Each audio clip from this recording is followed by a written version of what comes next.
तो good morning students. आज हम लोग पढ़ेंगे सर्कुलर मोशन। सर्कुलर मोशन में कॉन्सेप्ट क्या होता है, गौर से पहले सुनिएगा और समझिएगा। सर्कुलर यानी एक पाथ बनाइए आप। पहले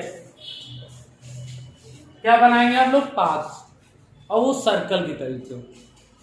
अब ये हमने ऐसे मान लिया, यानी यदि कोई बॉडी मूव करे किसमें? सर्कुलर पाथ में, किसी सर्कल के पाथ में, यानी कोई सर्कल हो और उस पर जो बॉडी रोटेट करे उसी को हम लोग बोलते हैं सर्कुलर मोशन। क्या बोलते हैं? सर्कुलर। यानी कोई बॉडी एक तरीके किसके सर्कल के पाथ में रोटेट करे उसे हम क्या बोलते हैं? सर्कुलर। अब these are two types. These are two types. These are two types. अब टू टाइप्स में क्या होता है भाई? पहला एक होता है यूनिफॉर्म, दूसरा होता है नॉन यूनिफॉर्म। एक कौन सा होता है बेटा? Uniform. Uniform circular motion.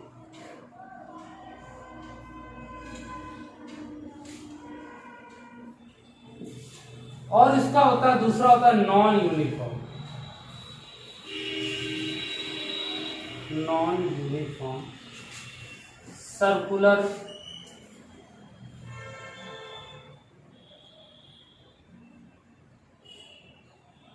Motion. अब यूनिफॉर्म और नॉन यूनिफॉर्म। तो यूनिफॉर्म को तो आपने किसी जमाने में पढ़ा होगा कि क्या? Equal speed. क्या? Equal speed. और इसमें क्या होगा? Unequal speed.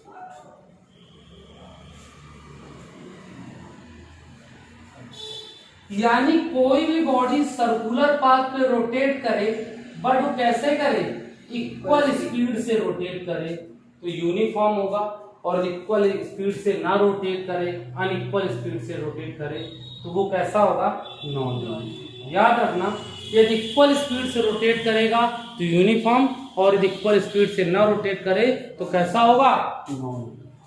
यानी यदि आपको मान लें, यदि आप मान लें वॉच, घड़ी, तो जो घड़ी होती है वो इक्वल यूनिफॉर्म से यानी समान वेग से स्पीड से रोटेट करती रहती है। अदर कोई चीजें मान लो आप, जो ट्रेन का पहिया, गाड़ी, तो वो जैसे होते हैं ब्रेक एक लगाने पर उनकी क्या होती है? चेंज होती रहती है। तो वो कौन सा होते हैं? अनइक्वल। क्लियर? तो एक होता है यूनिफॉर्म और एक होता है नॉन। अच्छा, अब हम लोगों ने पहले किसी जमाने में पढ़ा होगा स्पीड गंदी सी बातें थोड़ी सी, तो सुनिएगा।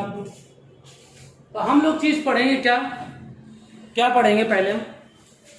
Angular displacement. क्या पढ़ेंगे हम लोग? Angular displacement.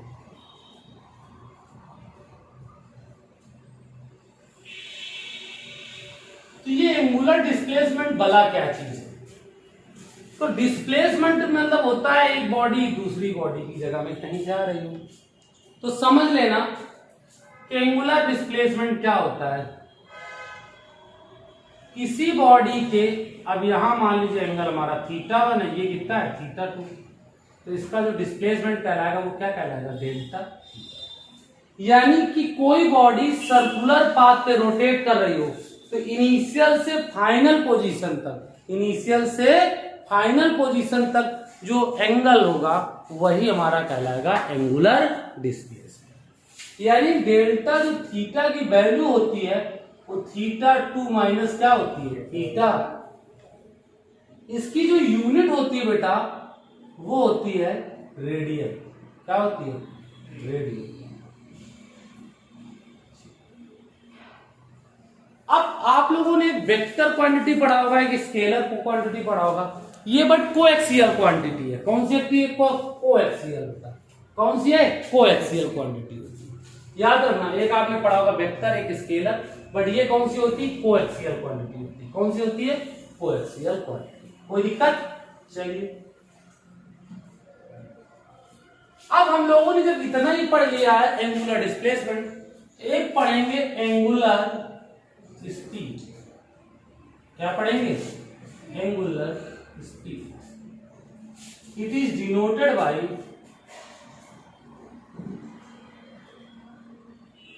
It is denoted by omega. इसको किससे नोट करते हैं? ओमेगा। तो आपको पता होना चाहिए कि ओमेगा बराबर होता है delta theta upon delta T. पहले तुम लोगों ने किसी जमाने में पढ़ा दी थी, याद हो, पहले velocity equal displacement upon time. क्या पढ़ा था? Displacement upon time. याद रखना, हमने किसी जमाने में पढ़ा होगा velocity equal displacement upon time. तो वो हमारे हुआ करते थे बेटा लीनियर। कहाँ हुआ करते थे? लीनियर बोले तो रेखीय। कहाँ होते थे? लीनियर बोले तो कहाँ पर होते थे बेटा? रेखीय में। ठीक।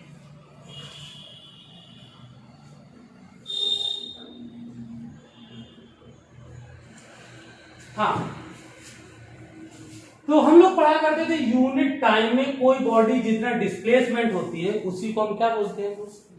हाँ।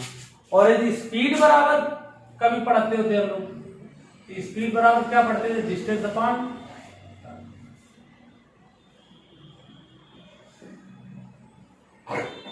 तो any body cover a distance per unit time, यही पढ़ा करते थे।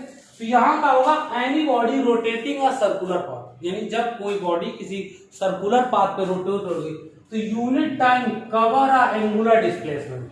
यूनिट टाइम में जो cover a angular displacement it is known as angular velocity. यहां एंगुलर स्पीड, यानी कोई बॉडी सर्कुलर पाथ पे रोटेट कर रही हो बेटा, और वो यूनिट टाइम में जितना एंगुलर डिस्प्लेसमेंट करेगी वही हमारी कहलाती है एंगुलर स्पीड। एक बात याद करना, हम लोग इंस्टेंट टाइम लिया करेंगे। इंस्टेंट टाइम होता है, इंस्टेंट टाइम मतलब होता है बहुत ही स्मॉलेस्ट टाइम, बहुत ही सूक्ष्म, बहुत ही हल्का सा। तो वहां पर एक वर्ड लग जाता है क्या? Limit. Limit delta t tends to 0 delta theta upon delta t. जो डेल्टा थीटा होता है चेंज होके हो जाता है d theta upon t. Omega बराबर क्या हो जाता है? D theta upon t. एक बात और याद रखिएगा, यदि हम इसकी यूनिट की बात करेंगे, हम लोग किसकी बात करेंगे? यूनिट की। तो यूनिट की बात करें तो रेडियन पर सेकेंड होती है। क्या होती है? रेडियन पर सेकेंड। यदि हम इसकी डायमेंशन की बात करें तो थीटा की तो कोई डायमेंशन होती नहीं, तो इसकी डायमेंशन की बात करें 1/t अर्थात क्या होगा? t। याद रखना, यदि इसकी डायमेंशन की बात करेंगे तो हम क्या होगा? t inverse. अच्छा, एक बात और याद रखना, कभी कभी इसको लोग एंगुलर फ्रीक्वेंसी भी बोलते हैं। क्या बोलते हैं? Angular frequency. याद रखिएगा। और एक जनरल फार्मूला होता है ओमेगा इक्वल 2πf। इस f को कोई कोई n कहता है, कोई कोई न्यू कहता है, यानी इसको केवल बोलते हैं फ्रीक्वेंसी। क्या बोलते हैं? फ्रीक्वेंसी। अच्छा, अब इसी n इक्वल होता है 1/t। याद रखिए, है ना? n मतलब हो गया फ्रीक्वेंसी, t का मतलब हो गया। अच्छा, एक बात और याद रखना, ये जो f होता है इसकी बहुत सारी यूनिट होती है। एक साइकिल पर सेकंड हो सकता है, सेकंड इनवर्स हो सकता है, हर्ट्ज हो सकता है, वाइब्रेशन पर सेकंड भी हो, यानी कई टाइप्स की इसकी डायमेंशन आपकी हो सकती है। साइकिल पर सेकंड, सेकंड इनवर्स, वाइब्रेशन पर सेकंड, एंड अदर ऐसे कई सारी यूनिट्स हो सकती। अब हम जब इतनी सारी बातें पढ़ ही रहे हैं तो एक और भी टॉपिक्स पढ़ेंगे, एंगुलर एक्सीलरेशन। एंगुलर एक्सीलरेशंस। अब ये बात होती है कि एंगुलर एक्सीलरेशंस क्या होता है, सुनिए। Angular accelerations,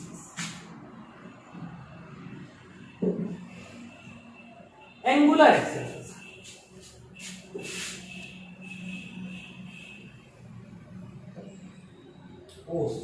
angular acceleration. Angular acceleration, तो it is denoted by alpha. It is denoted by alpha. इसको अल्फा से नोट करते हैं। अब अल्फा जो होती है हमारी वो ग्रीक लैंग्वेज होती है। कौन सी लैंग्वेज होती है बेटा? Greek language. कौन सी लैंग्वेज होती है? तो हम लोग पढ़ेंगे एंगुलर एक्सीलरेशन। तो एंगुलर एक्सीलरेशन क्या होता है? Denoted by alpha. तो अल्फा बराबर होता है angular velocity, angular velocity upon time period. क्या होता है? Time period. तो the rate of change in angular velocity, definition क्या बन जाएगी बेटा?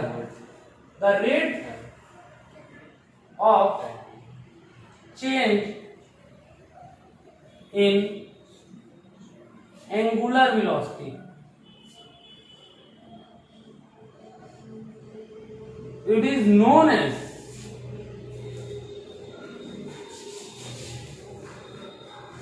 angular acceleration।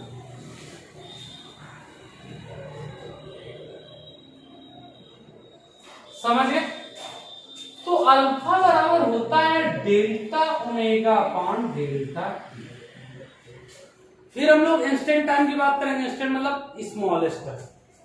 तो जो लिमिट हो जाती है वो लिमिट लग जाती है, यानी limit delta t tends to 0, delta omega upon delta t. तो जो डेल्टा शब्द होता है डी शब्द में चेंज हो जाता था, डी ओमेगा अपॉन टी। अब इसकी यूनिट की बात करें हम लोग, तो यूनिट क्या होती है इसकी?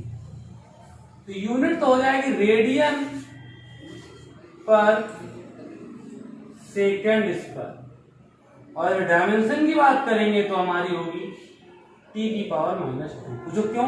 क्योंकि रेडियन की कुछ हो भी नहीं, सेकंड स्क्वायर, सेकंड की क्या होती थी? तो टी स्क्वायर होगा, तो ऊपर जाएगी तो क्या हो जाएगा? टी की पावर -2।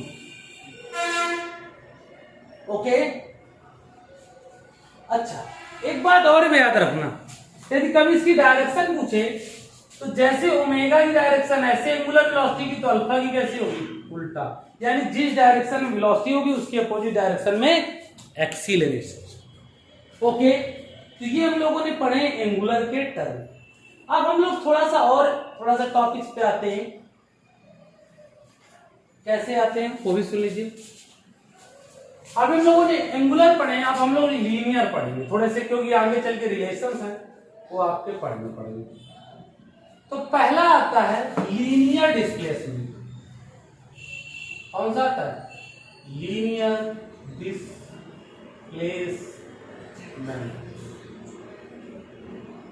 अब लीनियर डिस्प्लेसमेंट क्या होता है?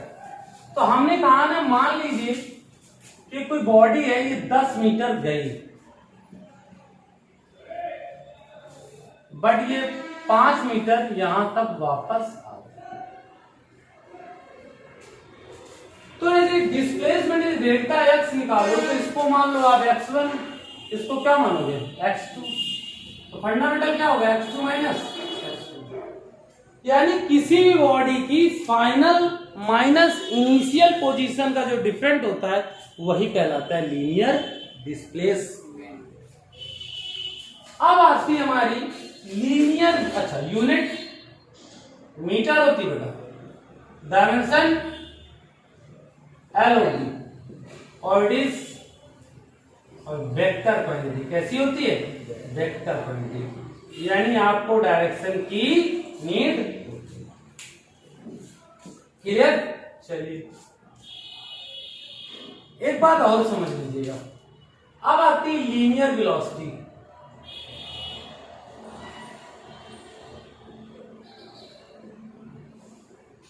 ये वर्ड क्या होता है लीनियर वेलोसिटी का लफड़ा? तो लीनियर वेलोसिटी बराबर होता है क्या? It is denoted bye v और small v। It is denoted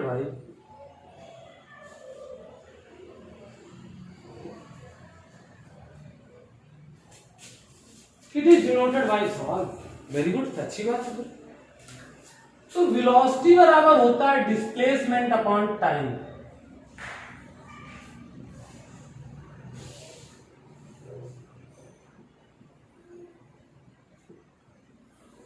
displacement की यूनिट बात करें तो मीटर पर सेकंड, और डायमेंशन की बात करें तो एल की, मीटर की क्या होती है? एल, इसकी टी।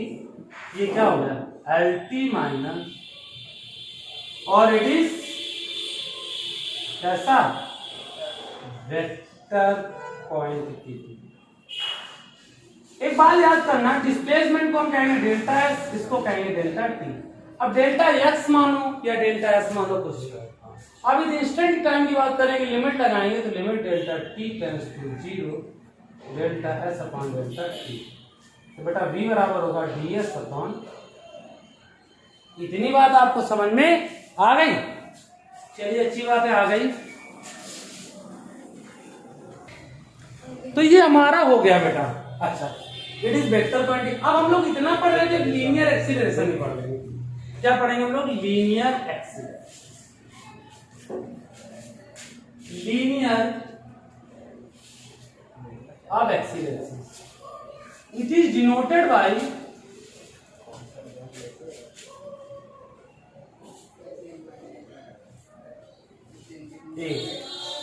A बराबर होता है change in velocity, change in velocity upon time period.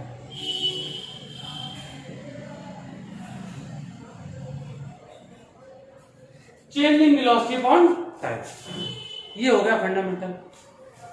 तो बेटा चेंज इन वेलोसिटी यानी वेलोसिटी कोई भी उसकी यूनिट होती है मीटर पर सेकंड, टाइम भी क्या होगा सेकंड, तो मीटर पर सेकंड स्क्वायर। यदि हम डायमेंशन की बात करेंगे L अपॉन टी स्क्वायर, इसकी डायमेंशन क्या होगी L T minus, it is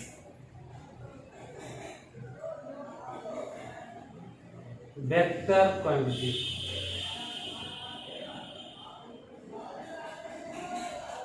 okay, it is vector quantity. पक्का? कोई प्रॉब्लम होनी नहीं चाहिए। अच्छा, एक इसमें आता है रिटार्डेशन। रिटार्डेशन आप लोगों ने पढ़ा होगा, रिटार्डेशन वर्ड क्या है?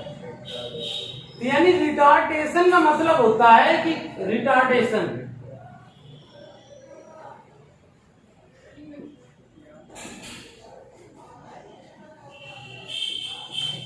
रिटार्डेशन क्या चीज है? इसमें जो फाइनल वेलोसिटी होती है 0 हो जाता है और एक्सीलरेशन का मान जो होता है वो कैसा होता है? निगेटिव। यानी इमेजिनेशन करिए आप साइकिल चला रहे हो, अचानक ब्रेक लगा दे तो वहां क्या होगा? रिटार्डेशन। रिटार्डेशन होता है। क्लियर? तो अब हम लोग नेक्स्ट वीडियो में इनकी इंप्रूवमेंट्स और कॉन्सेप्ट पढ़ेंगे। आप लोग रेडी रहिएगा। अच्छा, गुड।